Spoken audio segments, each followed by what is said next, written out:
Келесі жалғастыратын болсақ, біз енді кеуде торының буындарына келеміз. Негізінен олар бізде екі буынды құрайды. Жаңағы қабырға омыртқа буынын, сонымен қатар төс қабырға буынын құрайды.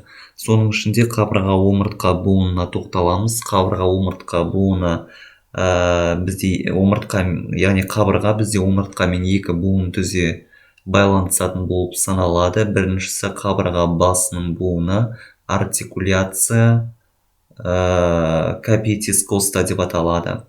Бұл буынның беттеріне келетін болсақ, буын басы қабырғаның басынан құралады, ал буын ойысы бұл омыртқа денесінің буындық ойысынан құралатын болып саналады.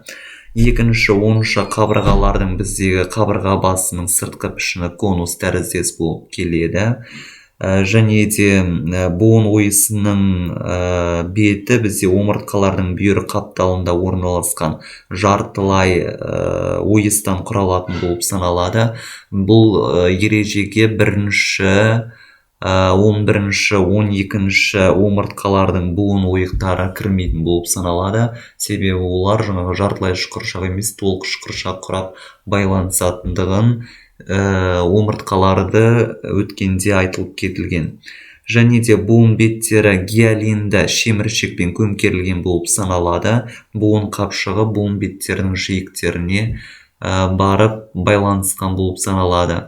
Бұның біздегі буын қапшығының байламдарына келетін болсақ, негізінен екі байламды құрайды. Бірінші байламы бұл бізде қабырға басының аралық байламы лигаментум капитис интерартикуляри деп аталады. Бұл біздегі екінші, 10-шы қабырғалардың аралығында кездесетін болып саналады. Және де бұл бізде қабырға басы қырқасы криста капитис костадан бастау алады. Және де омыртқалардың буындық дискілеріне барып бекитін болып саналады. Негізгі қызметі буын беттерін бірдей қашықтықта ұстау болып табылады. Келесі байлам бұл біздегі буын қапшығының сыртқы бетінде орналасатын байлам болып саналады. Бұл байлам яғни сәулелі бағытта орналасқан байлам. Лигаментум капитис коста радиатум деп аталады. Өте нәзік және де жұқа келген байлам болып саналады. Және де бұның басталатын жері қабырға басының алдыңғы бетінен басталады да өрлеме бағытта өтіп жаңағы омыртқа денесіне және де дискілеріне қарай барып бекедені шашыраңқы түрде орналасады. Қызметі омыртқа басының тым ала қарай иілуінен тежеу болып саналады.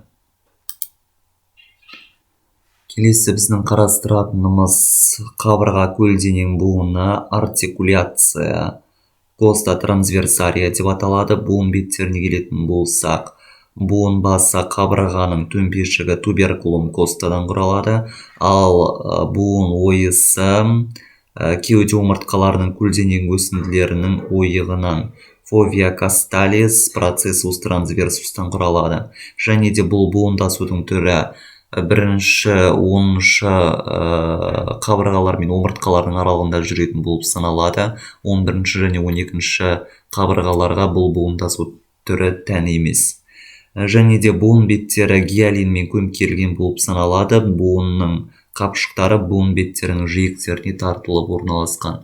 Ендігі бұл буынды бекітетін біздегі байламдар бар, сол байламдарға тоқтала кетсек. Бірінші байлам бұл біздегі жоғарғы қабырғаның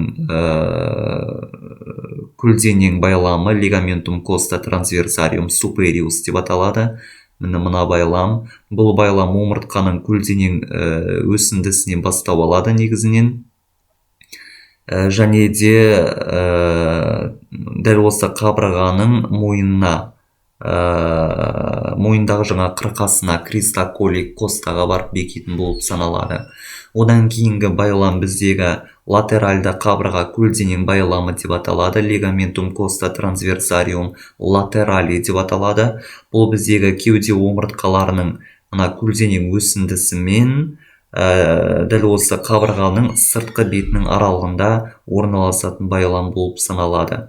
Одан кейінгі байлам бізде меншікті қабырға көлденең байламы деп аталады. Лигаментум коста трансверсариум проприум, немесе мына жерден де көрініп тұр. Бұл байлам бізде қабырғаның мойынның артқы бетімен дәл осы омыртқаның бізде көлденең өсіндісінің аралығында орналасатын байлам болып саналады. Және де келесі байлам бар бізде. Бұл байлам лигаментум люмбокосталис деп аталады. Яғни бел қабырға байламы өте мықты келген және фиброзды қабықшадан тұратын байлам болып саналады. Бұл байлам біздегі бірінші, екінші бел омыртқалары мен 12-ші кеуде және де қабырғалардың аралығында орналасатын байлам болып саналады.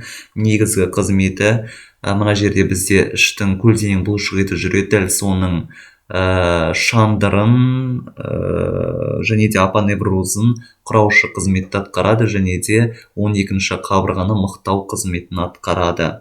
Және де біз айтып өткен екі буынның да пішіні цилиндр пішіндес болып келеді. Және де бұлар құрама буындар артикуляция комбинатаға жатады.